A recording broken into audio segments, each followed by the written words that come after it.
let's clear up a potential misunderstanding which people might have about me. Nothing that I do or talk about is advocacy.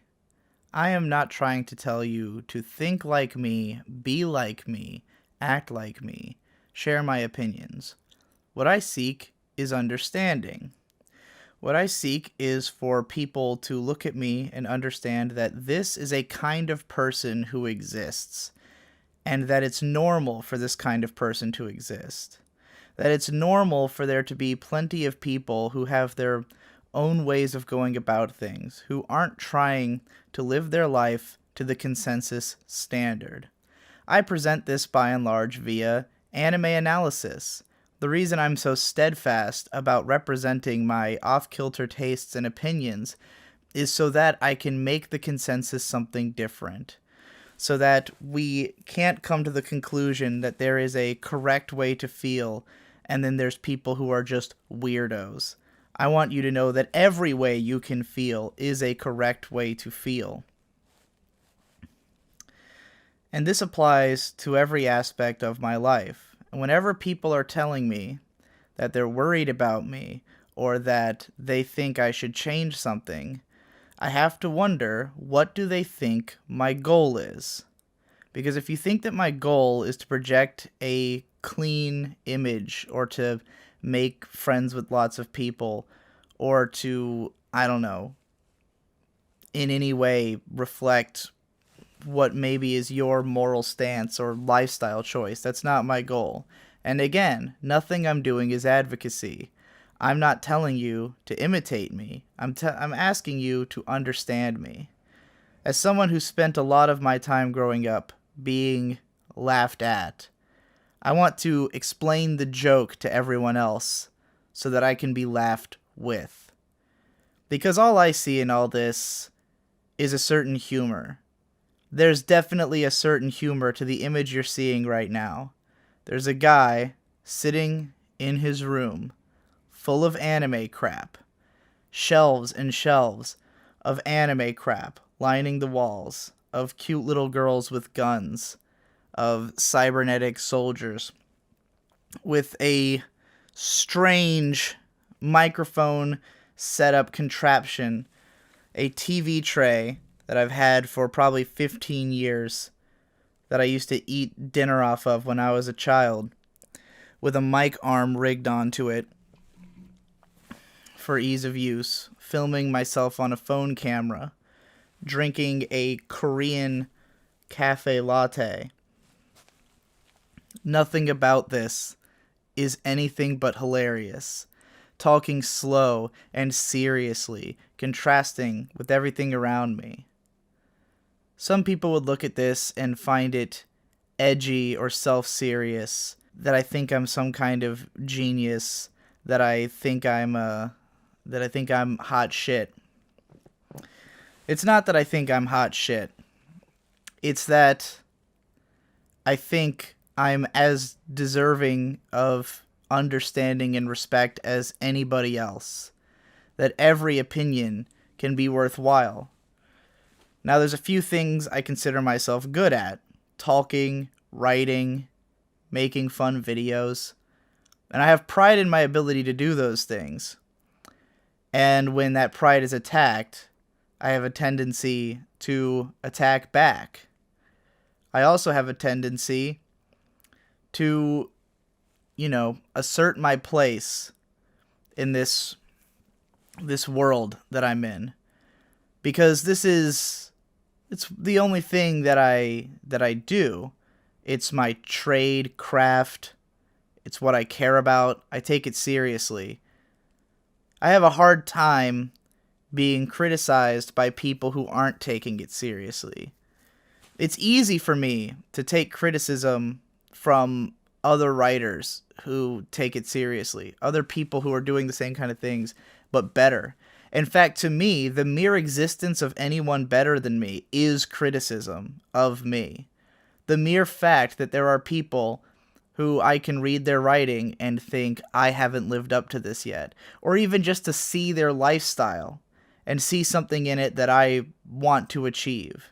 Even if there's someone who maybe their work doesn't appeal to me as much as my own, but I see in their life that they've been more fulfilled than I've been. I see that as a challenge to myself to now achieve that kind of fulfillment. To me, everything I'm doing makes sense. If you see me, let's say, drinking in a lot of videos, this is a coffee, by the way, but you see me drinking beers pretty often. I've seen some people say things. Recently there was a comment that said, he was asking for my opinion about something, and someone said, well, he mentioned his opinion of that in the Anime Shit Now video, and this guy responded, he was drunk in that video. I want to know his real opinion. And I thought, this is such a bizarre statement. If there was anything I ever said in a video that I thought didn't represent what I really felt, I'd take it down. If I got so drunk that I misrepresented myself or said something stupid and then posted it anyways because I was too drunk to know better, then by the time I sober up, I can remove the video. Everything I say in a drunk video is exactly my thoughts. Sometimes there's clarifications needed. Sometimes I'm looser with my language than I would have been had I been completely of mind. But it's all the same me. There's not a different person there. I'm sure some of it's a lack of understanding of what it feels like to be drunk. There's a lot of people who are just like terrified of alcohol for one reason or another. People who think you're an alcoholic just because you show up on camera drunk a few times. When the reality is that I tend to turn a camera on when I've been drinking, not the other way around.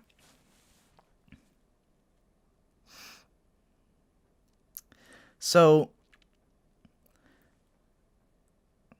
there have actually been videos that I made so drunk that when I looked at them later, I went, that video is stupid. Yeah, not usually misrepresenting my point, just dumb. And I've destroyed them. But the reason that I'm drinking in these videos is that it's helping to make these points. It's helping me to say things that I don't think I have the energy to say when I'm not drunk. Most of my raps are written while drunk because the mood that it puts me into is one that is creative in that way. And that's a state I want to be in. Some people might think it's self-destructive. They might say you should learn how to write a rap without being drunk. But it doesn't really work that way. Because my goal, again, is not to be functional in this traditional sense. My goal is not to be someone who can do that necessarily. I don't know if I could or couldn't, but it doesn't bother me to think that I'm a guy who gets drunk and writes raps and goes on mad rants. That's just a kind of person that exists in this world.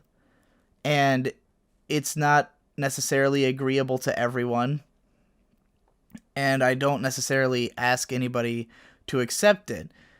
There's a reason you can choose to subscribe to my channels. It's not like you are being forced to appreciate this kind of content just because it exists.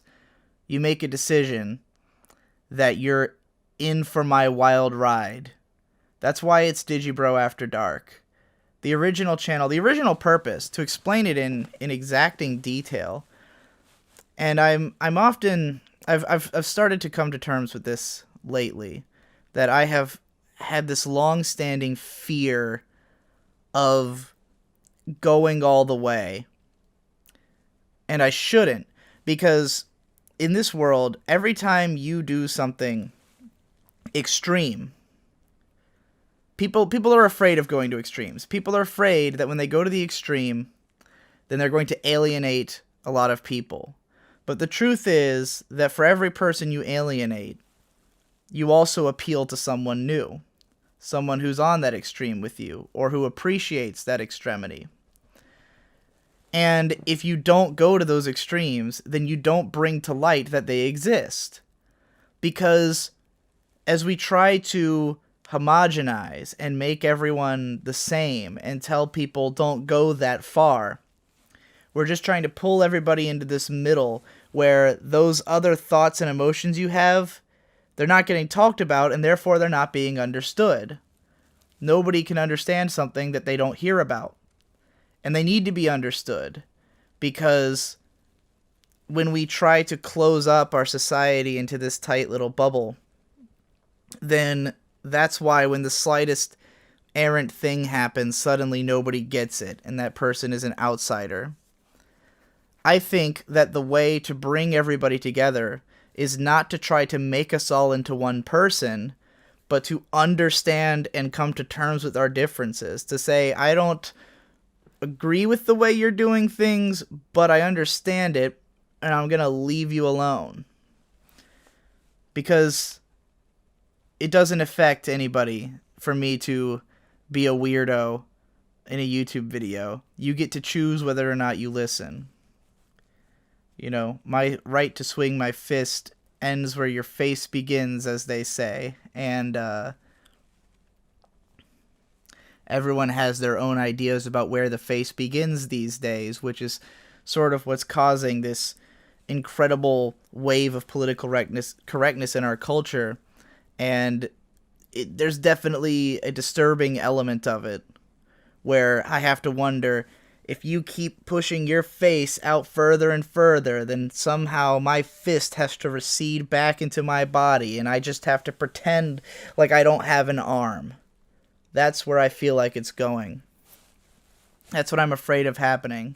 So, I feel like over the years of my career, I've been like this. Just trying to reach out and hoping you'll come closer. But I need to show the rest of that arm. Here's what I mean. So, when I started my YouTube channel, the Digibro channel, it was originally a My Little Pony review show.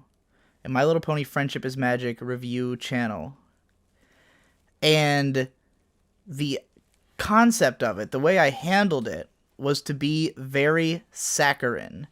Because I was putting on a character. The whole idea of the channel was that I was sort of playing this Digibrony character. And he was accessible to everybody. I don't even think that I swore in the early videos. It was all meant to have this certain image. But then there was an aspect of the brony shit that is this total outsider, weirdo, crazy shit that I also thought was really interesting. So I made Digibro After Dark so that it could be a place to explore those things. The first video on here was about pony hypnosis. It was this idea that you would try to listen to these tapes and try to hypnotize yourself into believing that you were a My Little Pony character, which is hilarious and deeply fascinating because a lot of people seem to think that it worked for them. So I had some videos about exploring that idea. It's fringe stuff. It's out there stuff. But I want that stuff to be understood. I don't want it to be something that we all pretend we're not doing, that nobody, only weirdos do that. Well, weirdos are people. Weirdos are a part of the society. Weirdos are your next door neighbor. If you don't understand weirdos, if you just want to imagine they all live in some faraway land, then you're just misunderstanding the world around you.